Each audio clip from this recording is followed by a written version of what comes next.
আসসালামু আলাইকুম। ইংল্যান্ডের বিশ্ববিখ্যাত পত্রিকা দ্য গার্ডিয়ান একটা রিপোর্ট করছে মধ্যপ্রাচ্যের এই যুদ্ধ নিয়ে।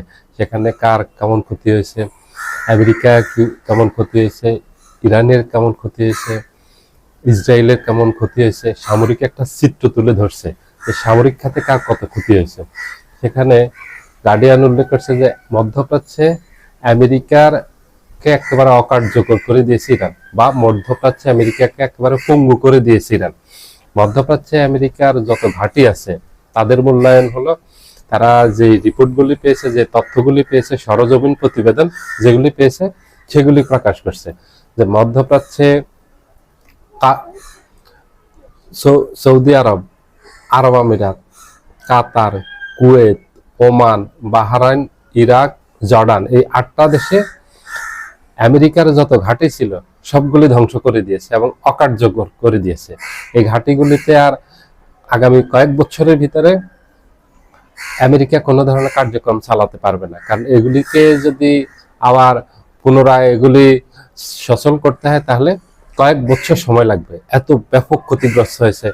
অনেক জায়গায় ইরানের ব্যালিস্টিক মিসাইলের আঘাতে মাটির নিচে 100-150 ফিট পর্যন্ত গভীর গর্তের তৈরি হয়েছে। এত ব্যাপক আক্রমণ করেছে ইরান, যেগুলি যুদ্ধকালীন সময়ে আমেরিকার বিধিনিষেধ ছিল ওগুলির তথ্যচিত্র প্রকাশ যেন করতে না পারে, এর উপর বিধিনিষেধ ছিল। কারণ এগুলি যদি তথ্যচিত্র প্রকাশ করে তাহলে এগুলি তথ্য ইরানের হাতে চলে যাবে, ইরান আরো ভয়াবহ হামলা চালাবে, হয়তো আরো ভয়ঙ্কর হামলা চালাবে। ওমানে যে মধ্যপ্রাচ্যের সবচেয়ে বড় নৌঘাঁটি ছিল, সেটা এখানে 9,000 আমেরিকান মেরিন সেনা ছিল, থাকার জায়গা সহ, ওদের আবাসিক ভবন সহ এবং অস্ত্রাগার সহ, ওখানে লজিস্টিক যেসব সাপোর্ট সেন্টার ছিল সেগুলি সহ, রাডার ব্যবস্থা এবং আকাশ প্রতিরক্ষা ব্যবস্থা সহ সব ধ্বংস করে দিয়েছে ইরান। ওমান একই অবস্থা। মধ্যপ্রাচ্যের সবচেয়ে বড় মিলিটারি ঘাঁটি হলো কাতারের আল উদেইদ ঘাঁটি, সেটা তো একই অবস্থা। সেখানে রাডার ব্যবস্থা, আকাশ প্রতিরক্ষা ব্যবস্থা, এই যে অস্ত্রাগার সহ যেগুলি আছে অবকাঠামো সব ধ্বংস করে দিয়েছে। এইভাবে 8টা দেশে ব্যাপক ধ্বংসযজ্ঞের মুখে পড়ছে।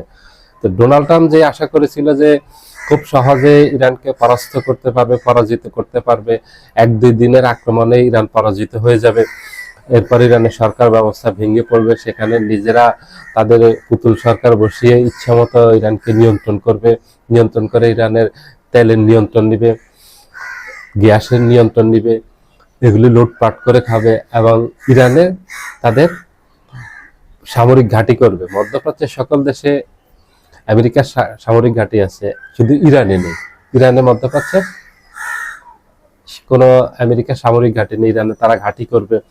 এইসব উচ্চবিলাসী আকাঙ্ক্ষা নিয়ে, স্বপ্ন নিয়ে ইরানে আক্রমণ করছে, কিন্তু একেবারে সব স্বপ্ন ভঙ্গ হয়েছে, বুমেরাং হয়েছে, হিতে বিপরীত হয়েছে। ইরানে আক্রমণ করে, ইরান যে পাল্টা আমেরিকাকে আক্রমণ করছে এবং জবাব দিয়েছে, এটা আমেরিকার ইতিহাসে কেউ এইভাবে পাল্টা আক্রমণ আমেরিকাকে করতে পারেনি। এমনকি দ্বিতীয় বিশ্বযুদ্ধে পুরো বিশ্ব ক্ষতিগ্রস্ত হয়েছে, কিন্তু আমেরিকার কোনো একটা নৌঘাঁটি, বিমান ঘাঁটি, সেনা ঘাঁটি আক্রান্ত হয়নি। মধ্যপ্রাচ্যে আমেরিকার টোটাল 19টা সেনা ঘাঁটি ধ্বংস করে দিয়েছে ইরান। এটা হলো দ্য গার্ডিয়ানের রিপোর্ট, এবং পরে অন্যান্য আরো কয়েকটা পত্রিকায় রিপোর্টগুলি করছে, বিবিসি করছে, আল জাজিরা করছে, ওয়াশিংটন পোস্ট করছে, নিউ ইয়র্ক টাইমস করছে। এদের সবার একই মূল্যায়ন। আমি ওগুলি পড়ছি, তো ওগুলি সব বিস্তারিত বলিনি, সবগুলির একই মূল্যায়ন যে এইভাবে আমেরিকার ইতিহাসে আমেরিকা এত ক্ষতির মুখে কখনোই পড়েনি সামরিকভাবে। এবং আমেরিকার যে পুরো বিশ্বে একটা অজেয় ভাবমূর্তি ছিল, অপরাজেয়, যে আমেরিকাকে কেউ পরাজিত করতে পারবে না, আমেরিকাকে কেউ পর্যদস্ত করতে পারবে না, আমেরিকা কেউ আঘাত আনতে পারবে না।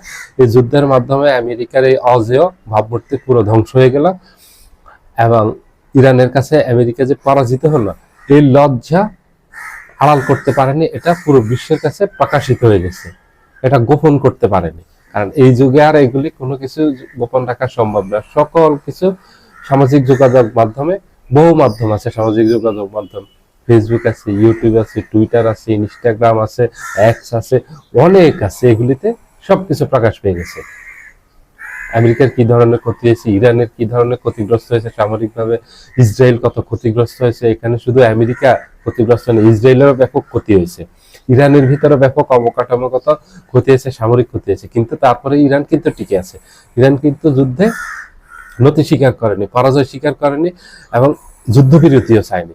যুদ্ধবিরতি বারবার চেয়েছে এবং বারবার যুদ্ধবিরতিতে আসার জন্য, আলোচনায় আসার জন্য ডোনাল্ড ট্রাম্প ইরানের উপর চাপ তৈরি করেছে। ইরান কারো কাছে যুদ্ধবিরতি চায়নি।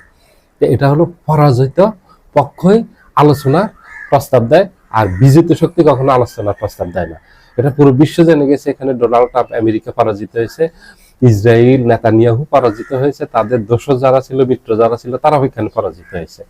সবাই ভালো থাকবেন, আল্লাহ হাফেজ।